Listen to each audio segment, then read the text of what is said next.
Let's have another nearly real conversation now, a sort of augmented conversation with Tony Mugavero, who's CEO of Little Star. Good to see you, Tony. Yeah, good to see Augmented is your thing, right? Yeah.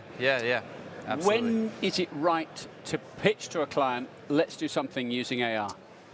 Right now, everybody's coming to us saying, Apple announced AR Kit, Google announced AR Core, what are we going to do? We need to be there when it's launching, and so everybody's trying to figure it out right now. But surely the first message is don't panic, isn't it? Not every use case needs AR, does it? Absolutely, no, it doesn't. And honestly, I think the best approach is to keep it simple and learn how to achieve what you want to achieve. It's a new way of interacting with content, and so... Give us a great example. Where do you think it works really well?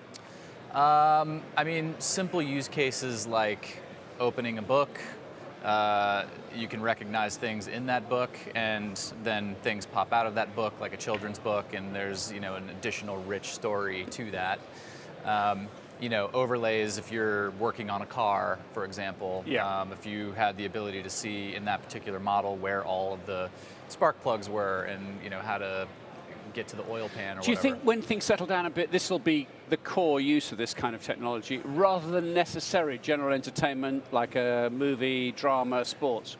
Yeah, the business use case is probably the bigger one early on, although you have things already with Snapchat and face filters, and where it's very simple, but people enjoy creating AR content and sharing it with their friends. So there's really simple, fun use cases early on that are more entertainment based, and then the big monetizable early experiences, both in VR and AR. There's a big opportunity on the business side.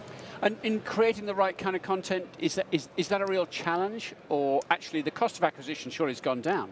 Yeah, it absolutely has. Although you have to think, why would I make this in VR or AR? Is this something that would just work on my phone or on a TV, or do I need a story unfolding on my tabletop that I'm going to potentially be moving around in? And so, still nice to have the calls coming in, Tony. Let's not complain. Yeah, no, absolutely. Tony Mugavero, thank you for being with us. Thank you for having me. Yeah.